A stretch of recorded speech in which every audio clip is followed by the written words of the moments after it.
Tôt le matin, un grand troupeau d'éléphants se promène paisiblement dans les prairies humides de la réserve naturelle de Makanda, un sanctuaire pour la faune situé en Afrique du Sud.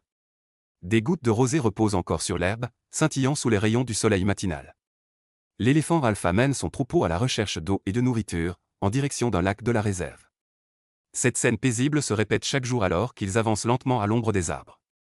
Un cri fort de la mère éléphant retentit, apparemment pour signaler que tout est sûr.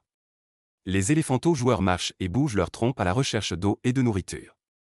Il semble que tout le troupeau passe une journée calme, sans inquiétude. Cependant, au loin, derrière les buissons, le bruit d'un moteur de camion se fait soudainement entendre. Un groupe d'étrangers apparaît, les yeux brillants d'une avidité malveillante. Ce sont des braconniers d'ivoire illégaux qui ont pénétré dans la réserve. Ils possédaient des armes et un équipement moderne, prêts à abattre n'importe quel éléphant. L'éléphant de tête a senti le danger et a rapidement donné l'alerte. Tout le troupeau, pris de panique, s'est enfui dans les profondeurs de la forêt. Les braconniers ont démarré leurs moteurs et les ont poursuivis sans pitié. Le troupeau, affolé, tentait d'échapper aux tirs brutaux. L'éléphant leader s'est pourtant retourné et a poussé un rugissement puissant, montrant son intention de protéger ses congénères. Mais les braconniers les poursuivaient avec acharnement, décidés à s'emparer de l'ivoire précieux. Au milieu du chaos, un jeune éléphant, désorienté, s'est séparé du troupeau et a couru au hasard sur les sentiers. Il s'est frayé un chemin à travers les buissons denses, espérant trouver la sortie la plus rapide. Malheureusement, il est tombé sur une section de fil barbelé installée à l'avance. Le fil s'est enroulé étroitement autour de ses pattes avant et de sa trompe, le faisant se tordre de douleur.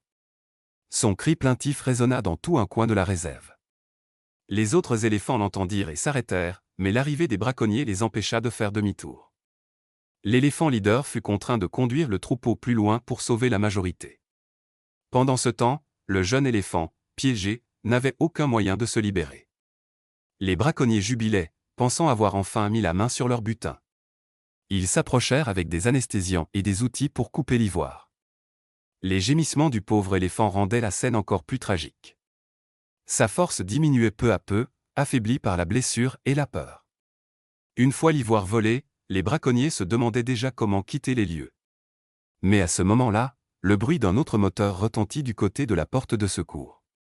C'était une équipe de protection de la faune dirigée par Daniel. Daniel est un expert des éléphants de longue date et patrouille chaque jour pour assurer leur sécurité. À cet instant, lui et ses coéquipiers repérèrent les intrus et se précipitèrent immédiatement. Les braconniers, surpris de voir un si grand nombre d'agents de sécurité, paniquèrent, abandonnèrent leur équipement et tentèrent de fuir. L'équipe de Daniel se déploya rapidement pour couper leur route. Un haut-parleur leur ordonna de se rendre immédiatement. Ne se rendant pas, ils tirèrent quelques coups de semonce, puis tournèrent leur véhicule et s'enfuirent. Daniel fit signe à ses collègues de les poursuivre, mais la priorité restait de sauver l'éléphanteau piégé. Au milieu de la confusion, les braconniers s'enfoncèrent dans la forêt pour éviter d'être capturés. Les agents de sécurité poussèrent un soupir de soulagement en constatant que le danger immédiat était écarté. Tous se concentrèrent alors sur le sauvetage du pauvre éléphant. Daniel s'approcha prudemment pour ne pas l'effrayer davantage. Il demanda aux autres membres de préparer les outils, pinces coupantes, gants épais, et trousses de secours. L'éléphanteau se débattait encore, la blessure saignant abondamment. Les gardes s'éparpillèrent à distance pour sécuriser la zone. Daniel, d'une voix douce, tenta de calmer l'animal afin d'instaurer une communication amicale. Ils décidèrent d'administrer un antidouleur léger pour apaiser l'éléphant. Une fois endormi, l'équipe commença à retirer chaque boucle de fil. Le métal avait profondément entaillé la peau, laissant de longues plaies. Daniel et un collègue utilisèrent des pinces pour couper lentement chaque centimètre. La sueur perlait sur leur front, mais aucun n'abandonnait. Après plusieurs minutes de tension, le fil fut enfin retiré. L'équipe médicale désinfecta rapidement la plaie, appliqua une pommade et posa un bandage pour stopper le saignement. Daniel observa la respiration de l'éléphant et constata qu'elle s'était stabilisée.